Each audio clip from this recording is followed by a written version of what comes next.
This is Sparta!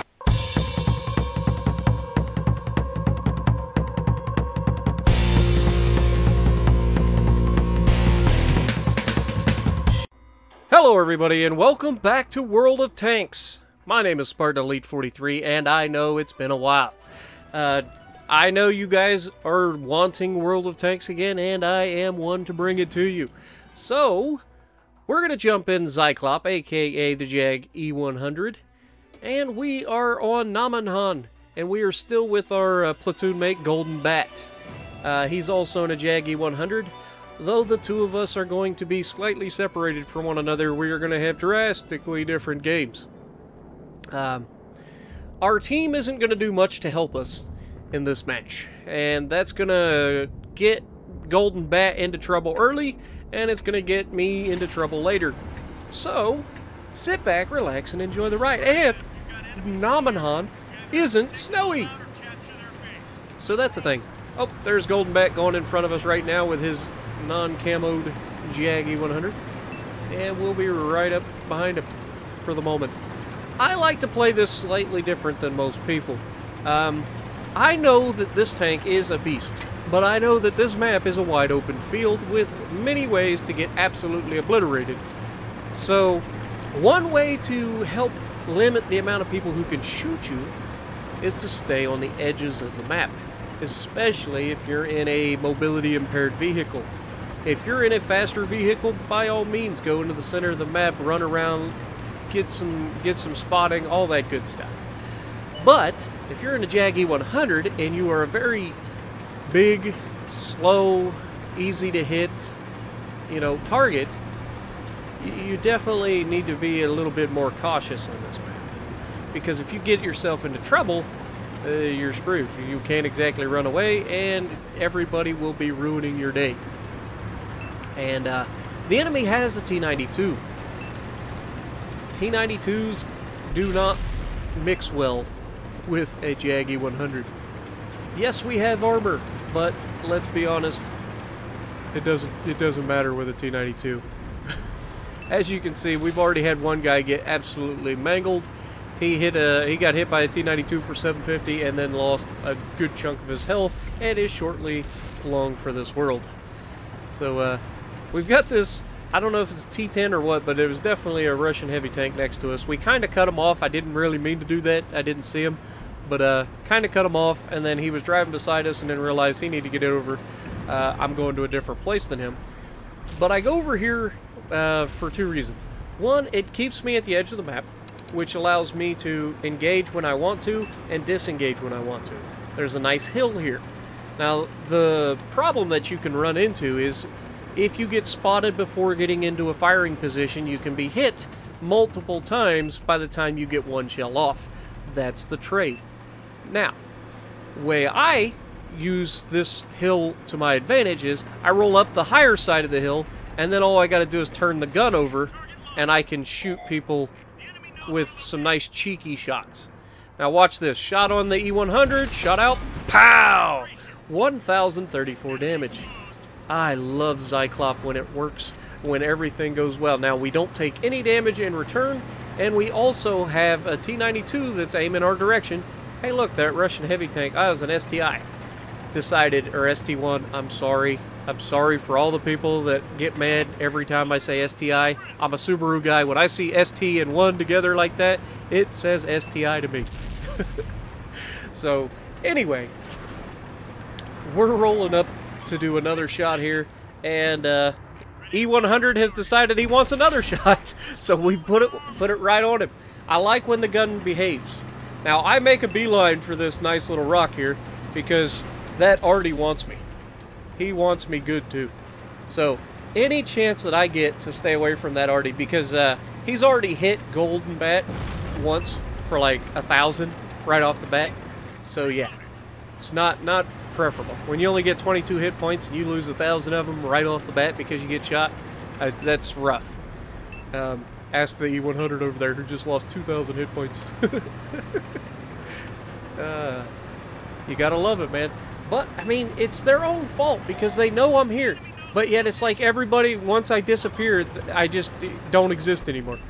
And that's the funniest part about these. And there's the T-92. See what I mean? He wants my giblets. Luckily, he missed. Because that was coming in from high. So if that had hit like my engine deck, that could have been a paddling and not a good one for me. But we've got 2 pins. We're backing up. We're going to try to get a shot onto this E4, but he's going to play around a little too much. Now, there's a couple different points at this match where I should have been slightly more aggressive.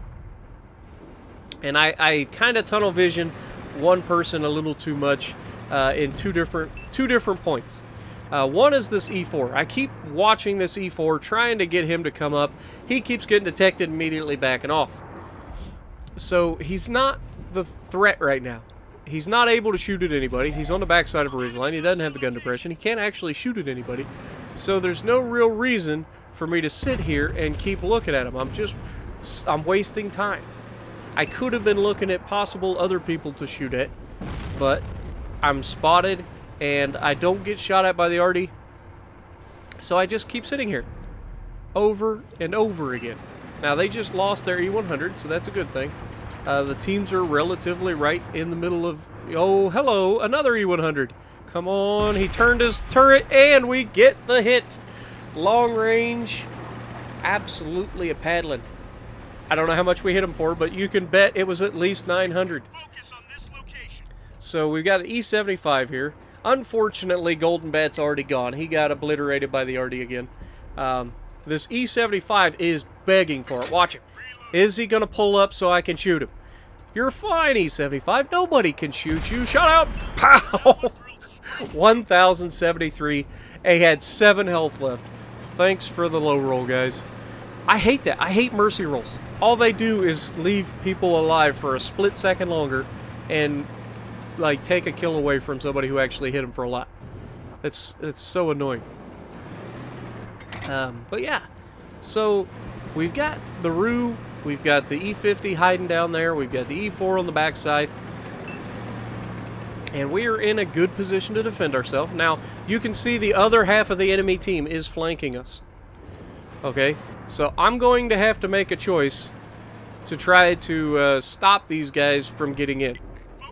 I've got to go back and potentially defend the base. Now, you can see I'm looking at this E50, hoping he comes out. Nobody's giving themselves up for me. Nobody wants to get shot by me. E50 keeps moving a little bit here and there, and I keep hoping that he'll accidentally drive out in front of me, because he is a one-shot kill for me at this point. But nobody seems to be coming out in front of me. So they're they're headed towards our base. So I'm going to turn around, head back to where I can defend myself, and at the same time potentially defend the base. Now we've got a T10 spotted on our left. And an Emil. Or no, it was an ST1 and Emil. I thought there was a T10. Maybe he's just not popped up yet. But yeah, so we go back to defend this. Now, we probably should have been able to shoot at some of those guys over there by now. But unfortunately, it isn't a thing. We've committed to watching our flank. And now I'm just sitting here waiting for one of these tanks to come around that corner. We know they're going to do it. It's just when are they going to do it? And when will I be able to see him? Now, by the time I can see him, he can obviously see me. But he'll be in the middle of nowhere, and there we go. T10, hello, how you doing? Catch this for me. Pow! 1,059. I back off, and he hits the clutch shot of the century right there. Like, look at the angle that he just hit me at. And he tracks me and does damage. Come on. Really? But it's a thing. He starts pulling up. I don't know what he was thinking here. You're not getting out of this big field before I get loaded, and there it is. I put the shot on him. He puts a shot on me. He damages my track. I put him down. Now, there's 4 versus 6 at the moment. And they still have their arty. So I still have to use this rock to potentially keep everybody off of me and keep myself safe. But by the time I get to the top of this hill, am I going to be able to shoot anybody? No. Because everybody is in places where I can't actually do anything. There is a heavy tank to our right. It is an ST1 and a Emil. And the Emil has what do you call it? Committed. He has committed. and he shall pay for his transgressions. When you commit that fully, you get what you deserve. Now this Jag Tiger's here fighting our guy. Down he goes. The E3 is down. We've still got to worry about the Artie, but these guys are about to pay the ultimate price because this is a big gun to be looking back at you. 1,056 damage. We're up to 8 pins, guys. 8 pins. And the game's about to be over because I'm the last guy versus 4 guys, and I have most of my health. Now, most of these guys are one-shot kills for me, so this could potentially still be able to be clutched. Unfortunately, I played it wrong. I will admit this. I made a mistake here. I had a position of power. Yes, I know that the Artie's potentially able to ruin me, but I have a position of power to potentially get rid of one of these guys, preferably the fast mover, before they get all the way up on me. Now, what happens next is E50 sees me, I'm committed to this side, he knows he can go around the rock, shoot me in the buttocks, and unfortunately, here's where that tank does the shimmy shake the wrong direction and gets me shot in the buttocks while I'm trying to get my butt turned around. I get turned around, I get ready to chase him, and he immediately runs away. So instead of following him, chasing him, I'm going to back off. The ST1's right here. He's going to put a round into me. There it is. I get the armor back. We put one on the ST1. That was a pretty low roll. I think it was 800 and something. And then I'm staying right here looking at everybody. I'm trying to stay as angled. We bounce around from the ST1. Jag Tiger's coming in. I'm going to try to bounce that. I do end up taking it in the track. I'm about to be loaded. Come on, get that track fixed for me. And put him down. Down he goes. 300 damage for our 3rd kill. We get 10 hits, 3 kills, and we ended up losing by 3 kills. Unfortunate. Unfortunate, but we did battle our backsides off for you guys. So what do we get? 48,000 silver, 1,964, that's the year my mom was born, experience, 8,400 damage, 1,390 blocked. Not bad. So if you like what I'm doing, punch the like button, leave a comment below, subscribe to the channel if you haven't already, and as always, I will see you in the next video.